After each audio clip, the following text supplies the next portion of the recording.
G'day guys, welcome back to a new episode of the Boundary Riders podcast, episode 124, and so much to talk about today. We just got the announcement of Simon Goodwin being sacked from the Demons. We're going to be discussing that as well as potential targets for the next D's coach. We're going to be talking about Collingwood as well, seeing if they are all done for the season, if they are dead and buried, or if they can get some sort of resurgence. The tips, the review for AFL Fantasy, and much, much more. So let's roll the intro and get straight into it. Welcome to the Boundary Riders podcast, your one-stop shop for all your AFL content needs. He looks at his options, and Jack Ginnivan says, boys, you brought me to the club to do just this! But this guy has Flog written all over him. From attack down, Reed sprints away from Petrarca, leaves him in his wake, takes a second bounce, takes a third. The sheer arrogance of Harley Reid. Finish the job, young man! So let's get into the footy news from the week that was. But guys, for a second week in a row, he did so good last week that he is back. He's still in the team. My brother is here once again. And, well, I mean, it hasn't been very good the last few weeks for Port Adelaide, has it? No, I think we've put the cue in the rack. We're done. We're just waiting on 2026 now. I mean, it's kind of proved that it's been a bit of a wasted season, hasn't it, for Port? Yeah, I think now it's just the fact is that we've got to that stage like everybody else has in the landscape that it was just wasted. Yeah, we're just into that point now that the players are playing like that. It's just wasted now. Yeah, I mean, it's almost it's nearly been 200 points combined the last two losses, hasn't it? Yeah. So, not being great, but look, we'll get through a couple of injury news and topics quickly, just before we get to the Melbourne news, of course. So, a couple of injuries on the injury front. First of all, has been confirmed that Harry O'Farrell has ruptured his ACL. So it's really sad news for the Blues' young defender. Had a pretty decent game up to that point as well. So he'll be out for probably 12 months, you would say. Some okay news or mixed news regarding Hayden Young. His home and away season is likely over. He may play in round 24. I wouldn't risk it. Yeah, I wouldn't risk it. That's what I was going to say. He has suffered a adductor injury in the Carlton game, but I mean, at this stage, I think you keep him in cotton wool until finals. Would you play him though, like in finals? I know that he's a very good player, but he's played very minimal games this season. I mean, I probably would. He's just been even 2 weeks ago before the Carlton game, he was their best player on the ground. So I mean, he's just such a weapon for them. I mean, chuck him up forward if you don't want to risk him too much. I think that they've got enough midfield depth now. He can kick goals. He's lethal around the forward line. I think you play him at this point. I mean, as long as he's fit, you just give him the go. Yeah. I think he's good enough to play good enough at 80% or something. I think he'll be fine. News that just released today, Lachie Neale will be out for the rest of the home and away season for the Lions with a quad injury. I think a lot of this is like just keep him ready for finals, I think. No, I mean, it's not like they have some important games coming up. They do have Hawthorn in round 24. They have Fremantle in round 23. They have the Swans this week. But I still think that Lachie Neale, we saw how important he was last year in finals as well. And I mean, he's not really much of an injured, like he's been very consistent throughout his career. Not many injuries have hampered him. The thing is this year is that I think the midfielders like Will Ashcroft, McCluggage, even Dunkley have just risen their level a bit. That Neil's been stupidly floating under the radar as a 2-time Brownlow medalist. Yeah. So they've got the cattle to cover him. So I think they're probably. You would suspect. I mean, the guy played with an injury in the grand final. The fact that he could play on one leg. I mean, he hurt a knee in his knee. Was it that he hurt his snap or something? He definitely hurt a snap somewhere. I remember that. I think it was in his lower foot. Remember, he was in a car. Yeah. He was in a cast in it. Yeah. He was hobbling. He was hobbling over at the airport. But yeah, I think that I think he probably could get through it if they needed to make finals. But I think that they've pretty much locked that in now. And like you said, they've got the depth in that midfield core now that they probably can put him in cotton wool till finals at least. Not great news. I mean, you'd think you'd want him. You want your best players out there. Yeah, you want the consistency of having him there. Yeah, but I think that they probably have put him a little bit in cotton wool for finals. The fact that they said that he's out for the home and away season kind of makes me believe that he's probably. I don't think it's serious. I think he'll be okay. A couple of retirement news. First of all, Callan Ward for the Giants, inaugural Giants captain, star player, has obviously got injured earlier in the year and has been out since then, and unfortunately has announced his retirement. Probably go down as the Giants' best player to date, I would say. Yeah. Probably the best. I think they should.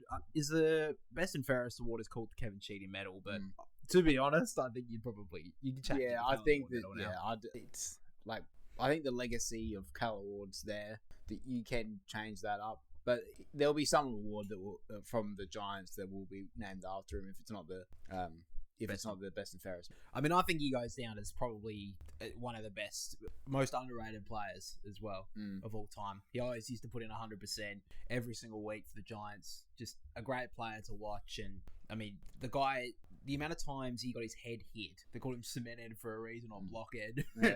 He was such a tough player. So, really sad to see him retire, as well as Port Adelaide great Travis Boak. Goes down as he's in the top 10 for most AFL VFL games played. Goes down as the Port Adelaide's games record holder. One of the best captains as well. Yeah. I mean, obviously sad. Yeah, he brought us out of a really bad period for Port Adelaide. Yeah, the dark days. Yeah. The fact that he could have left for Geelong and gone for success, but he stayed at Port Adelaide. He wanted to get it. Unfortunately, he missed out on a premiership at the Power. Could have got it at Geelong. Yeah, he could have got it at Geelong. Yeah. But, I mean, he's always going to be seen as Port Adelaide's best player. I know that there's been some greats at the Power, but I would put him down as the best. Yeah, I think at the end of the day, like there's people that have he won a lot. Like he brought us out that dark period, and he was still playing at a pretty consistent rate, even in the last couple of years. Even what was it? Is it like 2-3 years ago? He finished in the top 5 of the Brownlow. He even finished in second at one point. I think it was in 2020 or 2019, 2020. Yeah, over that period, when Port Adelaide were up there, he definitely was one of their better players. He was definitely around that mark. I think it was the year when Patrick Dangerfield may have potentially won it. He was up in second.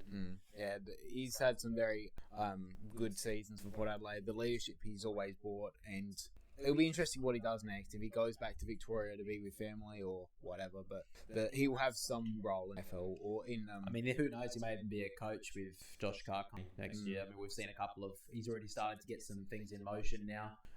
Chad Corns won't be there next year. Yeah. A couple of other things as well. So I think there's going to be a huge turnover at the Power, and I think it wouldn't be a bad idea if he wants the coach to bring him in next.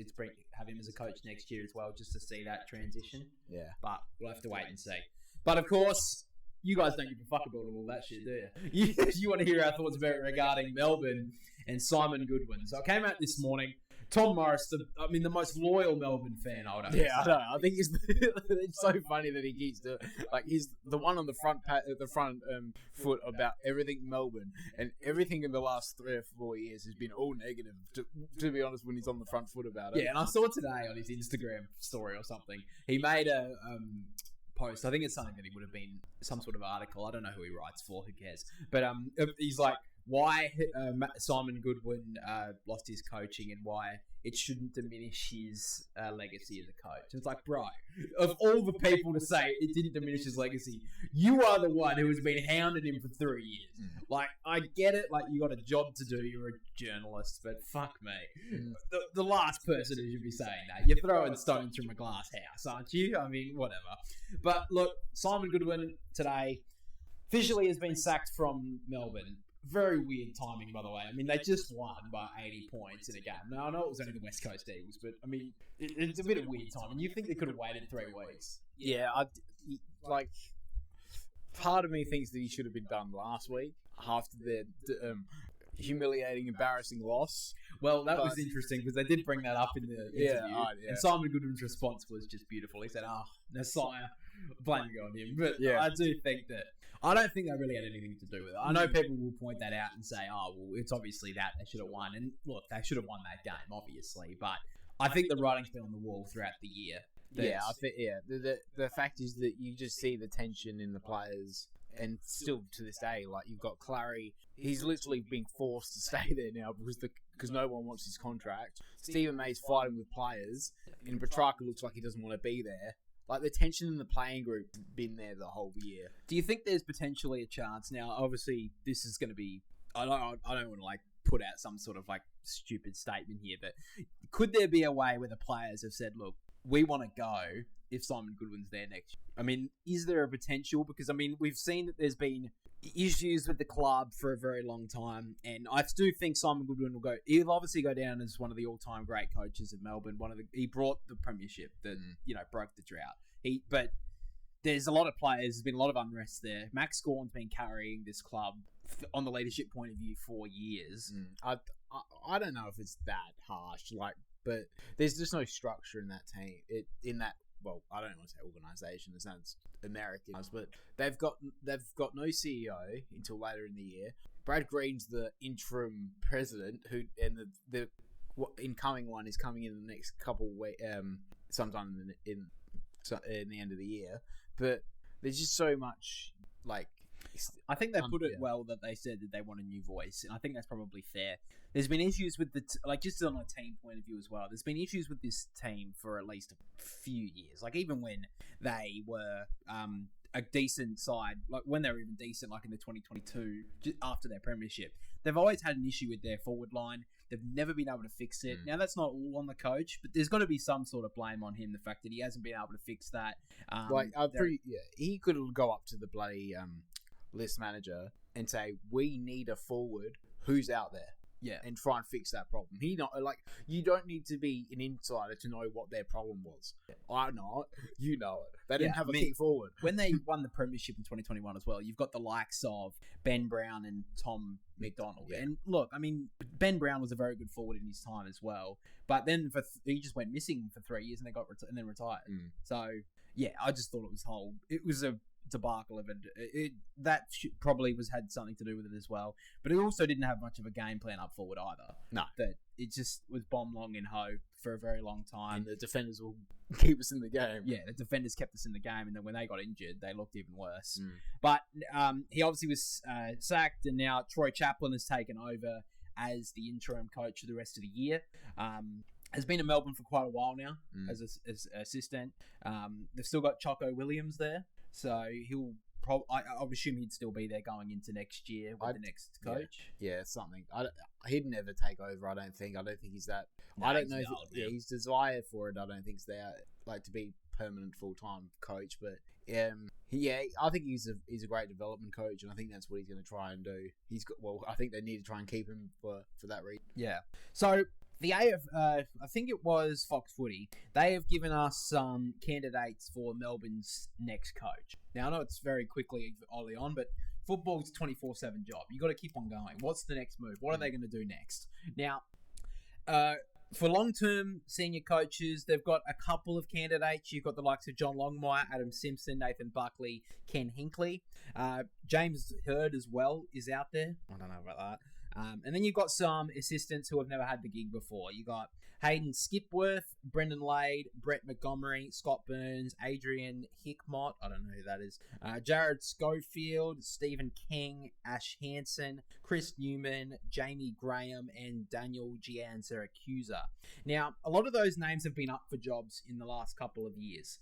A couple of them have just missed out. A couple of them have got close. A couple of them have been interim coaches for their teams as well. So I will be interested to see if they go with a first-time coach or if they'll go with someone who has, had the job in the past. Now, personally, I think they need to go for someone who has had experience before as a head coach, just because they have been in a state for such a long time now where they don't see the Max Gawn, and I know I brought him up earlier, but he's been the guy who's carried the club in not only on the field but off the field. Yeah. I think they need someone with experience who has dealt with the pressure of being a coach to get them into their next. Because I don't think they're in a bad spot as a team. I think, yes, they've got a couple of issues with their forward line, but they've got a very good midfield. They've got some good young kids as well, and the defense looks pretty solid as well. And defense always, this year we've seen that attack is very, very important, obviously, but defense still wins your premierships in my eyes.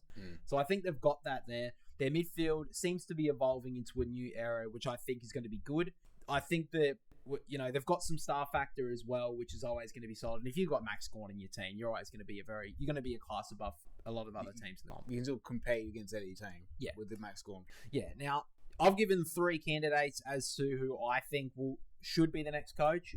Number one option, I think, is Ken Hinkley. Number two is Adam Simpson. And number three is John Longmire.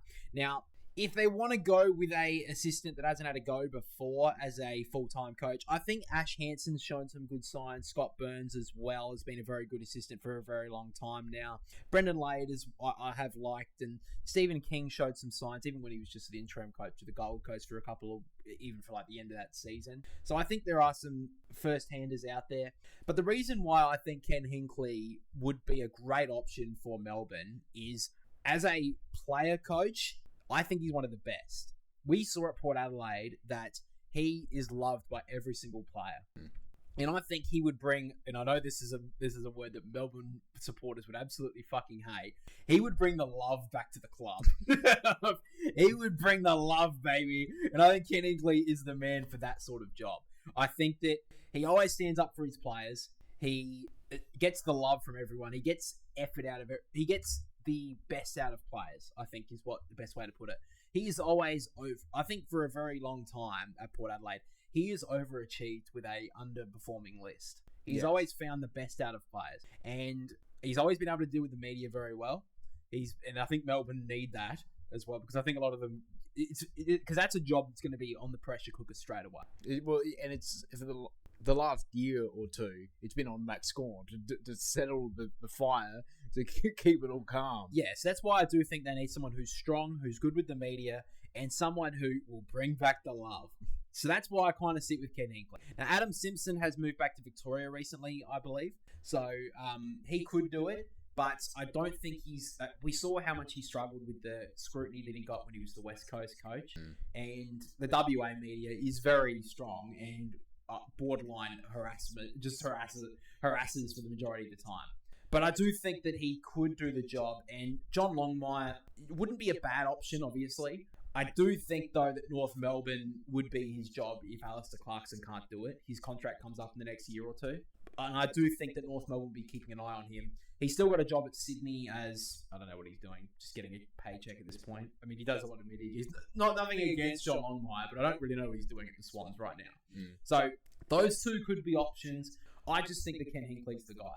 And I don't know if he wants to go straight back into coaching, like straight away after the Port Adelaide stuff going on this year. I just think that he would be their best option. Yeah. I don't think any three of those will do it for a couple of reasons. Kenny Hinkley won't do it. I think he wants a year off. I think he does. And I don't think Simpson wants it for...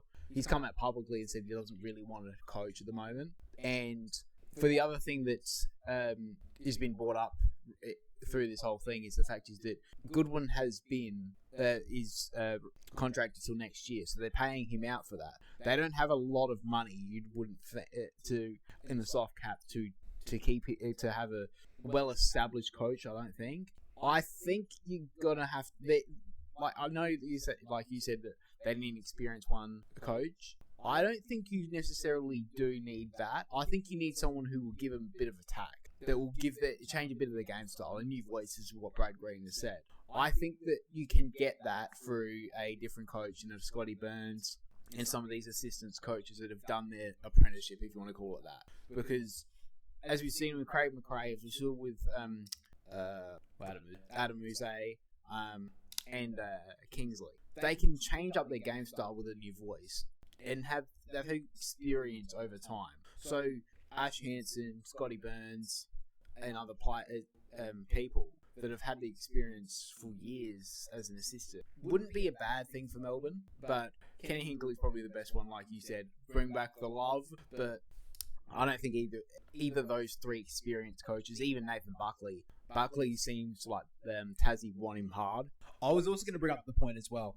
Will there be a point where, especially these experienced coaches, will sit back and wait for Tasmania because they're going to get a huge contract? Yes. I think that's what's going to happen here. I think that's, all four of those probably will. Maybe not as much as Long. I don't think Longmire, I just don't know because he's not much said anything about coaching at the moment. The other three, like Kenny, I think he wants a year off.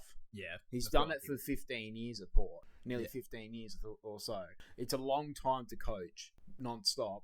And Buckley, Buckley and Simpson are probably going to wait. And I think even some coaches that are in jobs now, they've got, 2-3 years till this happens. You never know what's going to happen at the end of 27. There might be some movement and they might want to give it up and want to go for that job. So you never know which way they're going to go. Yeah, I think that there is a definite point about Tasmania, like the fact that they're going to have so much money to give to a new coach. And like you said with Melbourne, they're going to have to pay out Simon Goodwin for his last year of his contract. They may not have the money to get a top line coach. And I think, there is a point that they could get someone who's been an assistant for a very long time, done their apprenticeship. So I think there could be a point to that. But if they can get a pick of the bunch, I think that Ken Hinkley's the guy. But yeah, I think you make a point. After the stress that he's had to deal with for so many years as Port Adelaide coach, I mean, the disappointment in the club, it's like, I would just have to get out. Then you just think, why would he stay there a year then? But, you know, whatever. He needs a bit of respite after a Port Adelaide career. Far out, I would too. Anyway, that's our thoughts on Melbourne. Ken Hinkley, bring back the love. That's my point of view anyway. But now let's move on to Collingwood. So the Pies have lost 3 of their past 4 games, and at this point, I mean, finals are in jeopardy. Forget about top spot. Collingwood could be losing their finals spot at this point. There's teams humming right behind them, ready to take them out of the 8. I mean, imagine the loss of Collingwood being out of the 8 at the end of the season. I mean, Craig McRae could lose his job. I mean, he could be the next Melbourne coach. Yeah. Anyway, in all seriousness, the over-the-top backlash of Collingwood in the last couple of weeks. I mean, look, it brings a bit of warmth to my heart, but it is overblown. Oh, 100% it is. Yeah. Like, they've won. Every team can't be on this, like, cloud 9 for 24 weeks of the year and then plus finals. That's not possible. Yeah. Not these days. Players are they will have ups and downs, and no team is avoiding injury. Yeah. Now, you've said to me that Brisbane are your favourites to win the flag. Yes, I still believe that. Do you think? You're not writing off. No one. You shouldn't be writing. I'm not. Collingwood. No, I'm not writing off Collingwood. No, I just think that's the fact is that Collingwood have, as I said previously, that they rely a lot on their midfielders kick goals. Like, yes, they have the likes of Jamie Elliott, Myercheck, and Lockie Schultz and all that. But can he guarantee you that Myercheck's going to kick you 3 goals average a week during finals? No, I can't tell you he's going to kick 3 goals on average for three finals and win you the flag or have for you that game. It's the fact he's had up and down games, as everyone does, but they rely a lot on having like 10 different goal scorers and like 4 midfielders, 5 midfielders kick a goal. Yeah. I think that they have struggled, especially the last couple of weeks, on the fact that their forward line hasn't really been able to fire. Jamie Elliott's dropped off a little bit. Like, he'll get the All-Australian. He deserves an All-Australian. Yeah. He's played a brilliant year, but he has dropped off the last couple of weeks. Their tall forwards aren't... none of them are really like, they're going to get you 6. They all combine for a couple of goals, and if 2 of them don't get you a goal in a game, the other one's not going to get you 5. Like Brody Myercheck, McStay, Membry, all good in their own right. But I also think as well that they're all kind of like second forwards. Like, there's no one that's like the number 1 guy. They're not brutes. There's not a one that's a brute. Like, you even think of like, I'm not even the Crows. Even Fremantle have like, for years have struggled with getting a key forward, but they don't have that Josh Tracy type who's just like, he's your guy. Yeah, even say one like even say Port, or even Geelong. Like, yes, Jeremy Cameron could be on the verge of 100, but they have Shannon Neal there, who's a big brute, who can kick 5, who's done it multiple times this year. They don't have the big brute that I think that can be vulnerable. You know, that's why I think they are a bit vulnerable at them. Yeah. But I still think that they can win the flag because I think that they, at their best, like we saw throughout the year so far, they won't be beaten. They have dropped off though. Yeah, no one can touch them at points this year. Yeah, that was so good. But yeah, I think that they will be a team. They'll still be up there. I think they'll be. I think they'll be their prelim night. I really like. I think they still make top 4. I still think they're their prelim night. Yeah. Well, I have done a little bit of ladder predictor just to check to see what would happen now in all cases and scenarios. Well, not all of them, but basically on if they were to lose 1, 2, or 3 more games from here. So if they go and win all their games from here, that includes the game against the Crows in a couple of weeks, they will finish top of the ladder. Yeah. Obviously, they will finish on top. So that's where they've been all year, except for this week and probably a couple of weeks at the start of the season. If they were to lose one of their last 3, they'd probably finish around 4th, maybe 3rd, depending on if the Suns or the Lions slip up, because the Suns still have that game in hand. If they were to lose 2 of their last 3 games, they'd probably scrape into 4th, but also could fall to 5th if the Dogs beat Fremantle. So that means they drop outside the top 4. So at this moment, 1 loss, they still finish in the 4 most likely, but they probably have the Crows first round, which would be a tough game at Adelaide Oval, even though they have a good record against them. You don't want to go to play the Crows. You don't want to do it.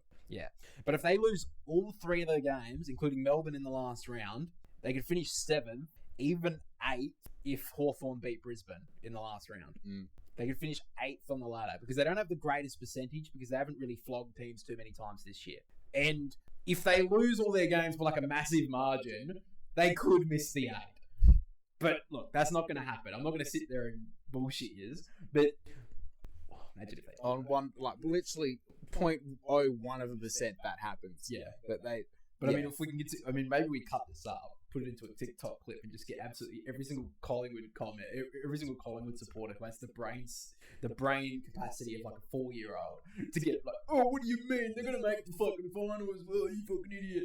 The amount of Collingwood supporters who are getting so butthurt that a couple of people are making some jokes, literally. Like, people are getting so angry at Dan Gorringe on his a couple of comments that he's made. Like, after the game when they lost against Brisbane, he made a couple of comments saying, "Oh, you sold your whole list, and now you're not even going to win the flag. You're all done." So many Collingwood fans were getting angry at him. It's like, bro, he's clearly fucking around. That's his whole shtick. Anyway, I think that's so funny. Now, overall, I still think Collingwood can win it. They're still my favourites to win it. I think Brisbane are the team to beat them. The Crows, they're in the best form right now, so they continue to win. If teams can't find a way to beat them, who says they can't win it? Geelong, I think, can still win the flag. Right now, out of the top 9, the Dogs, they were up there for me for a while. But the fact that they can't beat a top 8 team, well, not many. It's still only the Giants that they've beaten. I'm sorry, but still only the Giants in the top 8. And they beat the Giants last week with a lot of injuries. Yeah. So I'm not really taking that as... I'm taking it as a grain of salt, basically, because they beat them at Marvel, where they've dominated every team, and they've beaten the same team in the top 8. Yeah. They've won twice, but they're against the Giants. They need to fix up some defense, obviously. I don't know when they can do it from here. I don't think Beveridge even knows who it is. They don't. Yeah. I mean, Buku Khamis has played down there at times, but in the VF, he's gone back to the VFL. He's playing up forward now. I thought that he may have been a good answer for it. Rory Lobb is the guy who seems to be the stronghold down there now. I mean, what was it, 12 months ago he was a forward? Yeah. So, Liam Jones can't get a spot. Jed Buzzlinger seems like he's got potential, but is he going to be the guy who's going to stop the Jeremy Camerons of the world? No, you're putting too much pressure on the kid, I think, if that's what you want. Yeah, so I think the Dogs are kind of... They'd be making up the numbers. Hawthorn, I tend to agree as well. I just think I can't believe Sam Mitchell played 4 tools last week. No, I think they could have won that game too. I think he knew it was a mistake when he put Warple as a sub and he subbed him on basically just straight after halfway doing the third, wasn't it? Yeah, it would have been. Yeah, somewhere. And he's very lucky there wasn't like a big injury to a small player. Because then they would have really struggled. Yeah, I mean, look, it looked like a fucking godsend decision. It looked like the best decision ever halfway through, three quarters away through that opening term. Yeah. But, yeah. So I think Hawthorn and Dogs probably making up the numbers at this point. I'm sorry to the Hawthorn fans out there. I just can't see a way where you can win the whole thing. Fremantle, I mean, I think they're going to be a team in the next couple of years. They're going to be a team because they're so young and they're probably the form team of the competition. I just don't know if they can beat up the teams up the top, continue to do it away from home because I don't see them making the 4 and they're going to have to play. They're likely going to have to go to Adelaide, to Brisbane, or play a Geelong or Collingwood at the MCG in the semi-final. Yeah, and I just don't know if they can do that. But they are the best team in the comp. They're the most formed team in the comp right now. Yeah, They're actually doing better than the Crows. Mm. So they can, but I just think they're a bit too far away. They left it too late for me. Because if they made the top 4, I'd give them a chance. And they could still make the top 4, but I think they're a bit too far. Yeah. And the Gold Coast, it's probably a bit early. I can't. Yeah, it's too early. Like they're making their first final series. I think the celebrations at round 24 will be pretty big. Basically, like they play Port Adelaide and then they play Essendon. They're gonna have they're making their first final series. They'll make it. They can't. They're not gonna stuff it up now. They're not. They possibly can't do it now. They can't. But you can't rely on a team maybe 2 players out of anybody, 3 players have played finals. Yeah. So it's hard to believe that. And then, look, they may make the top 4, but they're going to have a tough game in the first final. It's either going to be Geelong, Brisbane, or the Crows in that first final, you would imagine, if they make the top 4. They may get a home final, but even then, it's going to be tough. So, yeah, I think you got the teams that would be making up the numbers at this point, be the Dogs and the Hawks. Fremantle and Gold Coast kind of sit in between, but they're going to be tough. And then I think the flag contenders now. Oh, even though the Giants, I mean, they've been a form team, but that loss last week has really hurt their chances. They can't make the top 4 now. No, So- I think it's the fact is that if they need all their cattle basically. They need all their best players. They need Toby Green. They need Jesse Hogan. They need Sam Taylor and Buckley both playing in that team. And They can have all them playing. I think Lee Lear needs to play as well. I do. Even though that Connor Iden's playing well, I think they also need Lee Lear as that interceptor at times. So I think they that. need to drop one of. I mean, you can play Himmelberg. Yeah, I think you can. I think they can play it. I just think, it's shown at times, even this last week when they lost to the Dogs, how important their top liners are. Yeah, I think that they're probably in between right now with the Gold Coast and the Dockers, but I think they're probably a bit far away now. I think it's down to 4. The Crows, only because it's not because I'm a Port supporter. It's because the fact is they haven't had many finals players since 2017 on their list. Dawson's not a finals player because he has never played one. That's what I'm talking about. He's never played one. He never played one at Swans. Yeah. Taylor Walker has. Neil Bullen has. Maybe I'm missing a few, but it is so hard to go straight to a final series when you don't, because it's a different kettle of fish. The thing is, they do.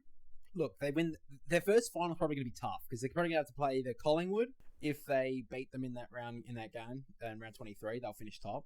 They can't lose the other 2 games. I think they've got West Coast and North Melbourne. Yeah. They're not going to lose those 2 games. They're going to get percentage as well. They'll either have Collingwood at 4th, maybe Brisbane or Geelong, maybe the Gold Coast. So Collingwood will be tough because they struggle against them, and so would Brisbane.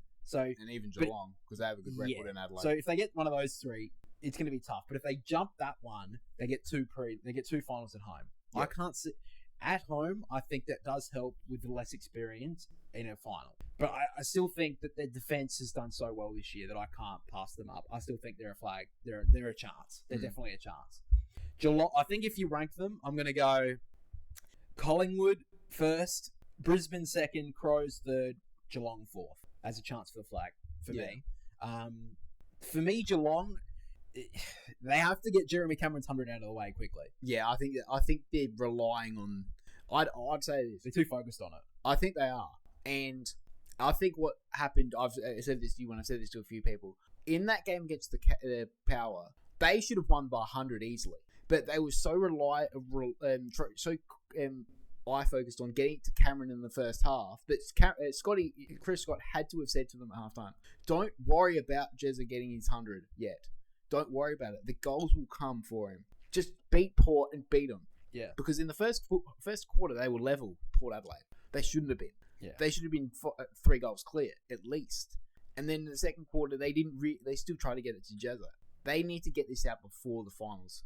He gets 25. He needs 25. They need to do it before the final series because if he needs 3 in the first, they're just going to rely on it. They're going to. So they got Essendon, Sydney, Richmond. There's a possibility. He needs 25. He needs 8, 8, and 9 in the last 3 games.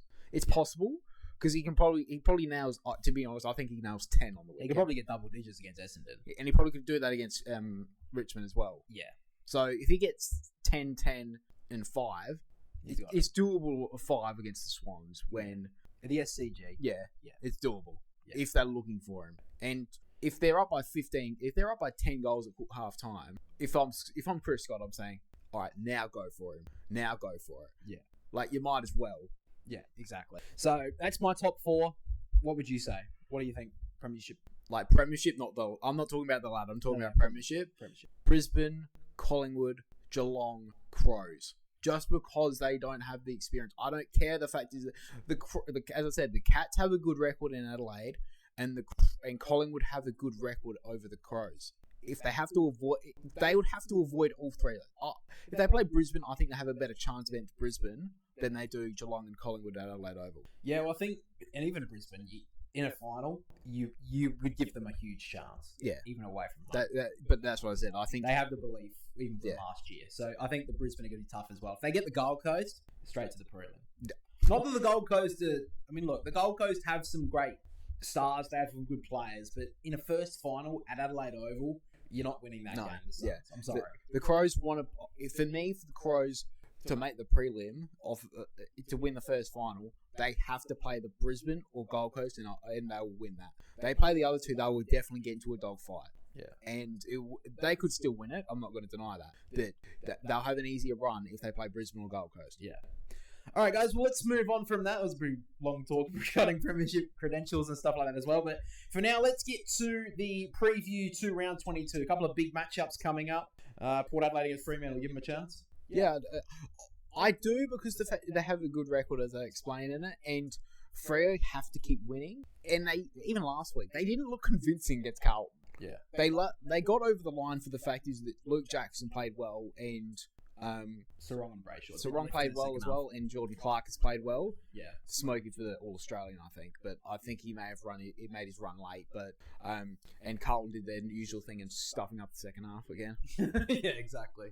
All right, guys, let's get to the preview to the new round. Only a few rounds left before we get to finals, and with 9 teams basically still remaining in the AFL season, we have a couple of games to cover which are going to be huge for the rest of the season and could have ramifications on which teams are going to be making the 8, the top 4, even the top 2 at this moment. And we start with the Hawks v Collingwood game Thursday night at the MCG. Now, both teams are coming into this game and they both need a win. Hawthorn to keep their finals hopes alive and Collingwood to keep their top 2 spot on the ladder. Now, over the past 4 weeks, the Hawks have actually had a better record in terms of win-loss than the Pies, with the Hawks only losing 2 games since their bye. However, their wins have only came against teams outside the top 8. So their good form on paper isn't exactly 100% telling the truth. But Collingwood have been in a bit of a form slump over the last 4 weeks in a lot of people's eyes. However, for me personally, I think their form has dropped off pretty much since their bye. And in fact, it probably could lead back to when they beat Hawthorn back in round 12. The only big win they've had since that point was against Carlton back in round 17, which is a 56-point win.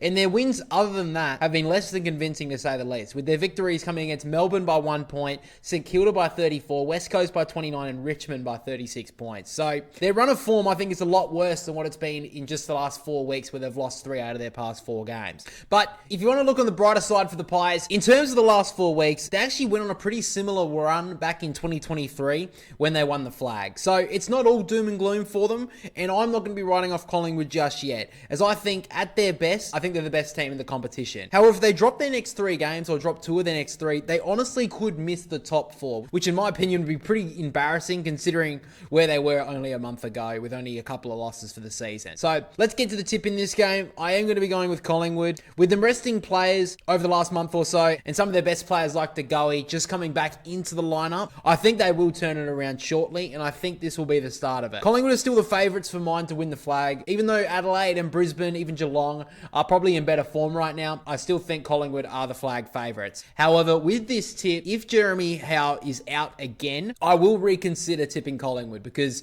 we've seen in the last couple of weeks when he has been out, Collingwood has struggled in defence. And with obviously a lot of talk's been around Darcy Moore, but I think it's a little bit more than just him as well. So if Hawthorn, I think they'll probably drop one of their tools this week, and I think they'll go in with 4 again. Hawthorn can get on top in that front. Jack Ginnivan, of course, been talked about in the media a little bit throughout the week. He'll probably get up for this one. He's had some very good games against Collingwood in previous times, so wouldn't be surprised if Hawthorn get up in this game. And if Jeremy Howe is out, I will consider picking Hawthorn. But at this stage, stage, I'm going to go with the Pies. Now, my brother is actually picking Hawthorn. He has said that Hawthorn will also be coming off a 6-day break, while Collingwood are only coming off a 5-day break. Sicily seems to be back in form. And on the other side of the coin, a lot of Collingwood players are pretty out of form at the moment, especially Darcy Moore. If Howe and Billy Frampton are back in the team this week, he will likely change his tip. But if Hawthorn grow in with 4 tools again, he'll probably change his tip to Collingwood as well. But at this moment in time, with the Pies' defence being very shaky at best, he's going to be picking the Hawk. But next up, we get to the game on Saturday afternoon. The grand final replay with the Lions up against the Swans at the Gabba. Last time these two teams met at the Gabba last year late, the Swans actually put up a really big fight in trying conditions. It was quite a warm afternoon. The Swans had a couple of injuries out, but they fought the fight really well. But in the end, the Lions got over the top. And the Lions have been a bit of the bogey team for the Swans in more recent times. Brisbane have won 4 of their last games against the Swans. And right now, even though Sydney have been in good form over the last 6 weeks or so, for me, it's been a little bit on and off. I think that some games they've been good, but they haven't done it for 4-quarter period. Even in the last 6 weeks or so, other than the Fremantle game, a lot of the other games the Swans have played, for mine, I don't think they've been in that good a form. Against the likes of North Melbourne a couple of weeks ago, they had to have a brilliant last quarter to get over the line in that game. Even against Essendon last week, they left the door ajar, and I think if they were against any other team in the competition, they easily could have been ran over the top of. Against the Giants, they were only good for a half and they dropped off again. So they haven't really been playing 4 quarters throughout the last 6 or 7 weeks when the Swans have been in better form. So if they're going to win this game against the Lions against all odds, they're going to have to play a 4-quarter performance and they're going to have to play out of their skin. Now, just on one matchup quickly, I will be interested to see who James Jordan goes to this week. Now, there's been times this year where he has done amazingly well on tagging. However, there's been other times when he's been off at times and those midfielders get on top in big ways. So in recent times, he's gone to the likes of Lachie Neale, but I wouldn't be too surprised if this time they go to Dane Zorko. At this moment, I think that Jordan does really well to kick goals when he's up forward, and I think that's a way that they can get over the top of Brisbane here with that matchup. So I simply can't see them doing that. I think the Lions have such a potent forward line, so many different avenues to go, and even though they had that bit of a hiccup against the Gold Coast a couple of weeks ago, I still think Brisbane are the real challengers against Collingwood at this stage. So pretty obvious here, I'm going to be picking Brisbane. I think that the Swans are going to struggle to kick a winning score here. They may get McLean back this week, but I still don't think that's going to make much of a difference here. Brisbane will be too strong in defence, and right now, I think the Swans have been in better form, but I don't think they have been in as good a form as some people are saying. For me, I think Brisbane win this one pretty comfortably in the end. Up at the Gabba, they should get this one done. Now, my brother's also picking the Lions. He said that the Lions have won their past 4 games against Sydney. The Lions' defence should be too good against the Swans' forwards. And Brisbane's midfield just has too much depth for the likes of the Swans, and he can't see them being able to stop all the different avenues. After that, we get to Port Adelaide up against Fremantle. Freo being one of the most formed teams in the competition, while Port Adelaide honestly could be one of the worst teams in the last couple of weeks. They have been smashed in the last 2 games by nearly a combination of 190 points. Obviously, that's smashing against the Crows and then last week against the Cats. And before that point, they hadn't really been in great form either. They lost against Hawthorn in trying conditions down in Launceston. Really only just beat West Coast after a pretty poor first 3 quarters. And probably the last time they played decent football was against Brisbane back in round 17. And even then, they lost that game. So Port Adelaide, it looks like at this point, they've given up on their season. It looks like it's all they can do for Ken. Maybe they will have one more big game in the last round of the season at Adelaide Oval for the last game for Ken Hinkley in Adelaide. But right now, I really can't see a way where Port Adelaide win this game. The only thing that gives them slight hope is the fact that they're playing Fremantle at Adelaide Oval, and the Dockers have a pretty poor record in Adelaide. However, on Fremantle's point of view, they have been one of the best teams in the competition. I think since round 10, they have had the best record out of any team in the competition. They have been so good in recent times. They had a little bit of a hiccup a couple of weeks ago against the Sydney Swans where they almost stole that game. They weren't very good at all for pretty much all 4 quarters, and they still nearly won it. Basically, since round 10, Fremantle have been one of the best teams in the competition in terms of defense. They've been keeping teams pretty much under 70 points for most games. If they can do that, they win pretty much every game of football. So Fremantle have one of the best defenses in the competition, and with Port Adelaide struggling to score against some poor teams, I think they'll be able to get this one done pretty comfortably in the end for the Dockers. I know there is the point of being at Adelaide, and Fremantle have struggled there at times, but I don't think that's going to matter here. I think the Dockers get this one done. They've proved to me that they're quite a trustworthy team now. That's just famous last words, isn't it? I think Fremantle are a bit more of a trustworthy team than they were last year. We saw how much they struggled in the last 4 weeks of the season when Josh Tracy was out. We saw how important he was last week against Carlton when they ran over the top of them. So I think that Fremantle's attack will just be too good. Hayden Young will be a pretty big loss, but I think the Dockers get this one done. And Port Adelaide, I think they put the queue in the rack for the rest of the year. They were unspirited against the Crows a couple of weeks ago. They were arguably worse against Geelong last week. So I think Port Adelaide have finished their season. And it's really unfortunate because I think Ken Hinkley deserves a lot better than what the Power are giving him right now, but I think they've just said this. Let's just get to 2026. Now, my brother as well has also tipped the Dockers. He has pointed out though that Port Adelaide have won 3 of their past 5 games against Fremantle, but Port Adelaide just have too many injuries at this stage, and it's making a real impact. Fremantle can't take them lightly though. The Dockers forward line just too mobile for Port Adelaide, and they should get this one done pretty comfortably. So pretty much sitting in the same boat there. But the final game we're going to be taking a look at, guys, before we get to our full tips for the round, is Melbourne up against the Dogs. So Melbourne have been pretty decent in the last 5 weeks. Now, they haven't got exactly a great win-loss record, but if it wasn't for their demoralising loss against St Kilda when they lost a 46-point lead and lost the game, they would actually be in pretty decent form, I think, for, like, in front of my eyes right now. They had a pretty decent game against Carlton. They just couldn't kick a winning score. Against North Melbourne a couple of weeks ago, they won by 36 points. They kicked 119 points, which is solid. Against the Crows 4 weeks ago, they had a really good performance, just couldn't get it done in the end. And against the Gold Coast, they only lost by 20 points. So, haven't been the worst side to look at for the Demons. They look like they've moved a couple of magnets around. Petrarca's playing more forward. They look like they're trying to reinvigorate their midfield. So I don't look at Melbourne as bad as their record is. I don't think they're in as worse a form as they're playing at right now. But the Bulldogs have been one of the best attacking teams in the last, pretty much the whole season. Their percentage is 137, which is 3rd best in the competition behind the Crows and Geelong. The Dogs simply have to make finals. I know that they're not in the 8 right now, but the fact that their percentage is just so high, if they don't make it, it's a huge failure on their part. Now, a lot of people would think that this is going to be an easy walkover win for the Dogs. They've been smashing teams in the bottom 10 throughout the whole entire season. Why would it be different here? Well, Melbourne, yes, they've got a couple of injuries to their defense. Lever probably not back this week. Stephen May definitely not in because of his suspension. But I think that they can get a chance. I think they have a bit of a chance, the D's. Their defense can hold. I think they've got enough magnets there to stand up with the likes of Norton and Darcy. Disco Turner's been very good this year.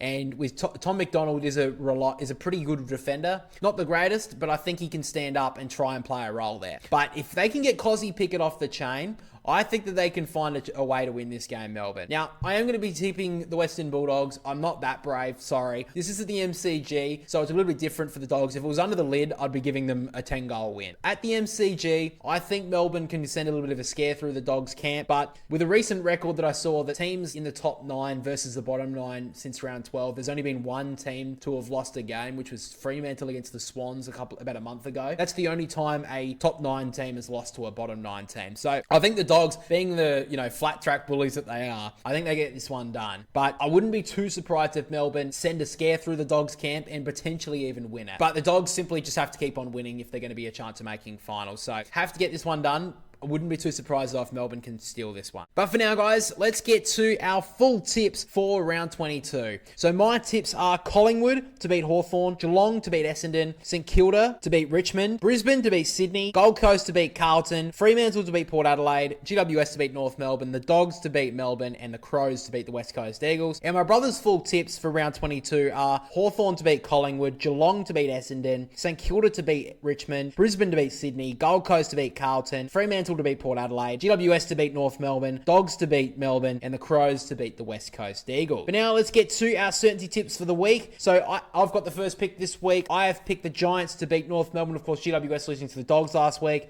And my brother has been locked to this one. He has had to go with Hawthorn to beat the Pies. Of course, Hawthorn losing to the Crows last week. And finally, let's take a look at the tipping ladder for the channel. Now, at this stage, it does seem that Leviticus is holding the top spot, but a couple of you guys have snuck up. I didn't know that there were still people who had their Joker, but a couple of you guys did, and Marcus M1010 got a 7-tip week, which isn't that great, but he's jumped up into 3rd spot. He got 14 with the Joker. He's only 3 behind Leviticus with a couple of rounds to go, so he gives himself a chance. Braxton got 8 last week. He's in 135. He's still 4 behind Leviticus, so he's still holding strong. The boy from SNB is in 4th spot. Nathan jumped in front of me. He's in 5th. He got 8 with his Joker, so he got 16. Still 6 behind Leviticus. But with me picking a couple of roughies over the last few weeks, trying to claw back that margin. I've fallen down a bit. I've dropped down to 6th spot. I've got 132 at this stage. I told you guys a couple of weeks ago that I'm going to try and go for it. Make a couple of roughy picks, a couple of clips on TikTok and Instagram. Oh boy, the people in the comments have ripped me a new one, which, you know, I kind of deserve, but also you guys know I'm trying to go to win this thing, but I'm too far behind now. 7 tips in 3 rounds. It's going to be tough. So looks like Leviticus is the one to beat. He's been up there for at least half this season, I would imagine. He's done really well to hold the top spot, but Marcus M can still jump in. Braxton is a chance with 4 tips behind, but at this moment, that's probably the only couple of guys that can beat him. Leviticus still holds the top spot. But guys, that's pretty much all we have for this episode of the preview to the new round. Round 22 coming up. Make sure to let me know down below your tips going into the new round, and make sure to let me know as well if you think there's any upsets. Next, of course, guys, we get to Bro's bets for the week. Of course, he does post on Instagram the weekly, what do you call it, the round 22 betting segment, whatever you want to call it. But he does give us an exclusive for the podcast, and you have got one this week? Yeah, I've taken probably the easiest bet in football this week, and it's Roy Laird for 20 plus. He's done it for like the last, I think it's 6 times he's played the Eagles, and he's been averaging over 20 all season, and you're getting a pretty good price at the moment. Is $1.33, $1.35. So I think that's good odds at the moment for that one. All right, well, mark that one down on your calendar. Make sure to abuse us in the comments if he gets it wrong. And he should be back because he was managed last week, so there's no way he doesn't miss. He won't miss 2 games in a row. So that's a safe bet, I think. Again, if he's wrong, make sure to abuse him in the comments. But for now, let's get into Bro's bets. All right, guys, let's get straight into round 21 of the AFL. As always, we'll start with our Thursday night same game multi, Hawthorn v Collingwood at the G. First leg is Josh Dacos for 25 plus disposals. Second leg is Jarman Impey for 20 plus disposals. Third leg is Scotty Pendlebury for 20 plus disposals. And the final leg is Braden Maynard for 15 plus disposals, valued at 320. My steady bet this week is an aside Wanganeen-Milera for 30 plus disposals against the Tigers on Saturday afternoon, valued at $1.33. And my outside the boundary bet this week is Shannon Neal to kick 4 plus goals against the Bombers on Friday night, valued at $4.10. And as always, guys, gamble responsibly. So now let's get to AFL fantasy, and despite you like chirping all week about how great you're doing, I'm still keeping up with you. I'm not far away. I think I'm less than 100 points behind you on AFL fantasy as well. So I still can't believe you still got close to beating me this week points wise when I had Grundy. Yeah, I know. Like, I can't believe that, to be honest. The fact that you keep on having Houghton in your team. Yeah, I know that's hurting me, but I need to, in the next couple of weeks, next week hopefully, if nothing changes teams wise, I'll be able to get rid of him next week and get at least an 850 defender. That's what I'm looking at. An 850 defender, yes. But I mean, yeah, there's a couple of good ones out there. They're very low price because they've had injuries to start the season or in bad form, but they're coming into form good at the right time of the year. Yeah, I think at the moment the big talking point is you pick out of for a key forward because you think they can kick a bag. It's still Thorpe or Cameron. Yeah, I think the last couple of years you've got into that last 3 weeks of the season and you've looked at the big tools. I've seen that from a lot of people doing it. They go for the big tool because they're like, let's be honest, they play West Coast. All right, well, he'll kick 10, he'll kick 5. Or you tally up how many goals it's like, in the last 3 weeks. Surely he kicks at least a minimum of 5, so that's at least 30. That's at least another 15 from kicks. So that's 45 points at least from that. Exactly. So we won't tell you until you check it out. So we're not going to tell you which one we picked out. If we both picked one different out of Cameron and Phil Thorpe. So let's get into our AFL fantasy review for round 21. And I probably had the best week that I have had all year, if I'm being honest. Scored 2,389, which was ranked 3,047 for the round. So very, very good from me. Let's take a look at some of the great players that I had on my team throughout the weekend. Nasai Wanganeen-Milera probably could have done a little bit better, but still 108 as captain, 216. We'll take that. Harry Sheasel, 117. Max Holmes, 136. Lockie Whitfield, 118.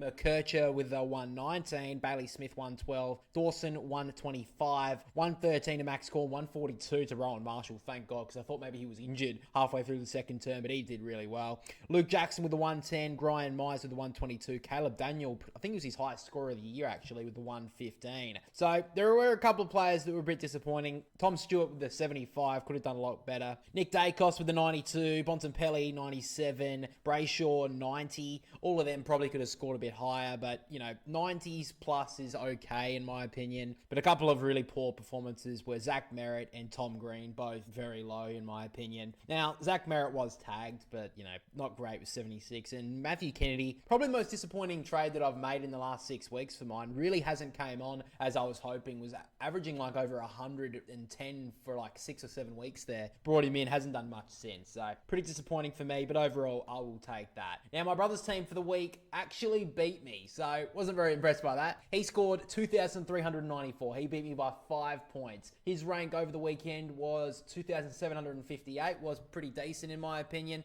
He had Lockie Ash and Jordan Clark both scored plus 100 scores, which was good to see for him. He also had Noah Anderson with the 123, but of course, the main call that he made was the captaincy on Brodie Grundy, 150 into 300. When you pick your player who scores the highest score as your captain, you always feel a little bit better about yourself. So that's really what increased his score, because there were a couple of actually really low scores for him. Zach Butters with a 34 was tagged against the Cats, but he was really all out of spirit really throughout the game. So really disappointing from him. Tom Liberatore only got the 82. You'd like a little bit more from him. He's still got Taj Houghton in his team. I don't know what the fuck he's doing. He got 53, and that's pretty much where his team lied. He was probably a little bit lucky that he did have his captain on Brodie Grundy, but the likes of Noah Anderson coming into the team, he had a really good performance for the Gold Coast, and overall his team's looking okay. Now, I know he's definitely focusing on his league competition going into the next couple of weeks, so he was happy that he won, but he just continues to get a little bit more than me, which is beating me in the league, so that's a little bit disappointing on my end. But for now, let's get to our trades for the weekend. So my trades at this stage are Hugh Jackson out for Nguyen, and I've got rid of Tom Stewart for Jeremy Cameron. Now, the reason why I've got Nguyen at this stage is watching him last week for the Bombers. It looks like he will play the rest of the year. He's not going to score a lot, but he's a pretty low price, and I think that's just the way I'm going to have to go at this point. And Tom Stewart out for Jeremy Cameron. Now, the reason for Tom Stewart going out is I just can't see him getting any higher scores. I mean, they've had some pretty easy opponents in the last couple of weeks, and he hasn't been able to do that intercept marking game. He also has a little bit of a lingering chance of getting suspended, but I think I'll get rid of him no matter what. And the reason for Jeremy Cameron coming in is the next 3 weeks, they're going to target him like crazy. They've got 2 really good games coming up, and the Swans could be a good game for him as well. But we saw last week against Port Adelaide, he only had 8 touches, still scored 82, I believe, and got 6 goals. So I think he's definitely going to continue on some great form. And it was out of him or Riley Thilthorpe that I was going to pick from, which we'll get to in a moment with my brother's trades. But that's where I'm kind of leaning towards right now, because I don't think that I'm going to go... I couldn't get anyone really any higher this week because of Tom Stewart dropping so much in price at this stage. So that's kind of where I'm leaning to at the moment. That's probably what my trade's going to be. May change them, obviously, with the teams coming out later in the week. But my brother's made his trades as well. He's gone with Zach Johnson out for McKinley, and he's got rid of Tom Stewart for Riley Thilthorpe. So he's had the choice between Cameron and Thilthorpe with the last 3 games. The Crows have a pretty easy draw as well. They have 2 pretty easy teams and then have a tough game against Collingwood. Similar to the Cats, they have 2 pretty easy games, and then the Swans. I've gone with Jeremy Cameron because I just think they're going to continue to target him at all costs. Riley Thilthorpe, definitely not a bad choice either, though. So I think that that's probably a trade that people can look at now, that if you want to go for a player, maybe a really high-priced midfielder in the next 2 or 3 weeks, as you guys are getting closer to finals, or maybe you want to try and finish higher in your league or just overall ranks, that may be the player that could get you a little bit higher and then be able to afford a more expensive midfielder or maybe even a defender, because there's a lot of great defenders at the moment. So that's something that you can keep an eye out for. Something I did want to bring up before we move to the ladder for the channel is, I didn't actually know this, but I saw this today, that Brodie Grundy, obviously Sydney Swan star, what a player he's been, but his brother is actually the #1 AFL fantasy ranked person in the world, or this year. I just found that out on the AFL website. So Brodie Grundy's brother has a little bit of talent in AFL fantasy. So I don't know, maybe everyone should just bring in Brodie Grundy now. I really can't afford to. I mean, I can afford to do it, but I don't really think there's any point in getting Rowan Marshall out at this stage for Brodie Grundy. So that's where I'm going to kind of sit at that stage. But I just thought that was quite interesting to bring up. But for now, let's finally take a look at the ladder for the channel. The Cheetah Cub still holds the top spot. He got 2,358 over the week, so I actually beat him. So did my brother. His score of 44,290 leads the Welshman in second spot by 205 points. So a pretty handy lead at this stage for the Cheetah Cubs. Has not moved from that top spot for a very long time now. But Len Never Pretends is still coming from behind. He's about 380 points away from top spot, but he jumped into third from Delusional Fools. And looking down the list, my guy, the Goonaville, is in ninth spot, dropped down one this week. But the only person in the top 10 who actually scored higher than me and my brother this week was Dua Lipa with a 2,415. So a very good week from him. But yeah, a lot of teams up the top didn't really have that good a week, or didn't have as good a week as what me and my brother had, which is kind of surprising because I didn't know how good a week I was having until towards the end of the week, how well it was going. But anyway, I could have picked a better captain too, but I stuck with Nasai Wanganeen-Milera. But moving down the list to where me and my brother are ranked at this stage, my brother's jumped into the top 40. I thought it was kind of out of reach for me and my brother, but with a lot of teams scoring a little bit low over the week, we were able to jump up. So he's jumped into 38th spot. Seymour Bush, love the guy. He was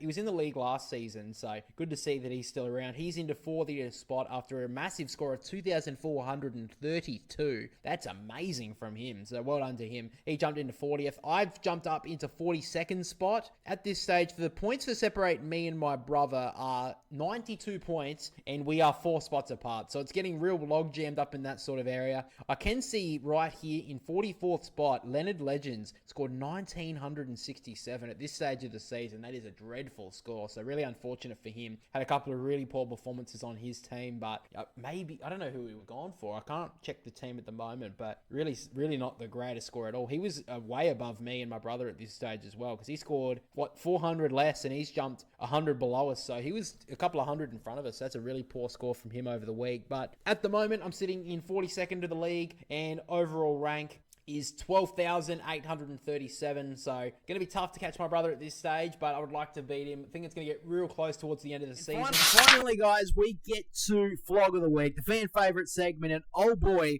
we're getting down towards the end of the season. I've got a couple of nominees for the Flog of the Year coming up, but this one is close and could be up there for the Flog of the Year award. Well, there was some like very light, casual ones that were like, yeah, maybe that one, this one, that one. This one may take the cake. It could. I mean, this was one of the worst efforts of journalism that I've seen in some time. I was embarrassed as a South Australian, to be honest. I had second in embarrassment watching this shit. Yeah. So I'm sure a lot of you have already seen this, but the Flog of the Week nomination has gone to the reporter who doorstopped Jack Ginnivan at the Adelaide airport. Her name is Lauren Rose. Now, I have actually seen her on a few Channel 7 reports, and now she's going to be most famous for annoying the fuck out of Jack Ginnivan at the airport. So, no matter from now on, if you get some sort of shitty award for some sort of journalistic something that you've done in your job, no one's going to give a fuck about that, Lauren, because your legacy as a journalist is this absolute pile of shit effort at Adelaide Airport. So we'll play the clip right now for you. Jack, what was with the middle finger at Crows fans last night? Are you a sore loser? Do you think I'm going to speak to you? Haven't you just? Why are you laughing? Because you're embarrassing. Imagine trying to stop me at the airport. Are you embarrassing? Giving the Crows fans the middle finger because they've won and you've lost? So you've seen there Lauren Rose stop Jack Ginnivan at the front of the airport, and what is she doing? It was embarrassing, to be honest. I mean, literally, Jack Ginnivan had that to say to her. Like, people are giving Ginny some shit for the fact that he is Ginnivan. Like, let's be honest, that's why they're giving him shit. But it was so embarrassing for a reporter to go up to him and say, "Are you a sore loser?" Like, what are you, fucking in high school? Yeah. I mean, he's given the finger to her. So the reason why she's came up to him is because she wanted to try and get a couple of gotcha questions at him for giving the finger to a Crows supporter after walking off the ground after the loss on Friday night. The reason why he has given the finger to a fan is because 99% sure he has yelled something from the crowd, something pretty heinous, I would imagine, and he's given the finger back. That's exactly what Bailey Smith did in round 5 of Gather Round, when a Crows fan went at him, and Bailey Smith gave him the finger. Well, actually, that was a Dangerfield. Oh, yeah, sorry, it was a Dangerfield. Yeah. But he gave him the finger. That's exactly what Jack Ginnivan did. Surely. I mean, he's not just giving the finger to some random cunt. You Like, think sees what if someone up there's like, I'm going to give him the finger. yeah, for like- no reason. Now, you can hate Jack Ginnivan all you want. I think he's good for the game. I understand that some people would not like that, and that's fine. You can hate and love the players you want. I think it's a little bit ridiculous to hate AFL players on the grand scheme of things. To be honest, I just think that overall he brings entertainment to the game. Love it or hate it, he brings people. He puts asses in seats, and I bet you there's going to be a few there'd be more Collingwood fans getting to the game this week. There'd be a few extra ones because Jack Ginnivan's playing against his old side. Yeah. He brings entertainment to the game. Now, with that being said, there is no excuse for that sort of fucking that sort of questioning. There was no need for it. The guy's walking into the airport to go back home after a loss. There's no need to ask him that. I still think, looking back at it now, with that Bailey Smith interview, remember he did that at a cafe? Yeah. The Friday morning after with that finger. Interested to see if that was the same reporter. I think it was Channel 7 as well who did it. Interested to look back. Yeah, it could have been her as well. Yeah. But for her line of questioning to go, are you a sore loser? No. I was getting fucking abused from a fucking Put Crows fan having a fucking go at me because he was probably drunk and fucking yelling some heinous shit. So I gave him the finger. Now, granted, I don't know why more players are doing it. You probably should just stop doing it at this point. But also, I don't give a fuck. If you're going to do it, just give him the finger. You shouldn't even be fined by the AFL. I don't think you should be. I think if you're going to broadcast it and post it all over the place, and then on the AFL official accounts, fucking posting, Ginnivan's unhappy with this, or posting all this kind of shit. I don't think you should be able to fucking find them and use it as promotion as well. Yeah. So, Lauren Rose gets the Flog of the Week. It's going to be up there this year for the Flog of the Year. There's a couple of nominations for the Flog of the Year. It's going to be up there because that was fucking deplorable. Yeah. It's crap journalism. Yeah. It's not journalism. Like, it was that just wasn't- fucking yeah, gotcha. It wasn't. It was like you. Yeah, I don't know what It was tabloid nonsense. It was wanting a reaction. Yeah. It was wanting a reaction because you don't. A reporter doesn't go up to somebody and say, "You're a sore loser." Are you a That's sore it. loser? Yeah, to look for a Reaction reaction. from- That's all that she was doing, and it could have been one of the producers saying, "You need to go up to her, or go up to him and ask some questions." Yeah. But I mean, that's probably another thing as well that probably a lot of people aren't taking into account. Channel 7 have obviously told her to go and interview him out front of the airport. That, like, she's not just standing there for no reason. No. She's obviously there to try and interview something out of them. And he's, one of the big headlines of the AFL. He's one of the big mascots of the game, really. So he's trying to get a rise out of him. I think he handled it very well. I think he could have done. he could have absolutely told her exactly what happened from the fan and what he said and done the whole thing like that.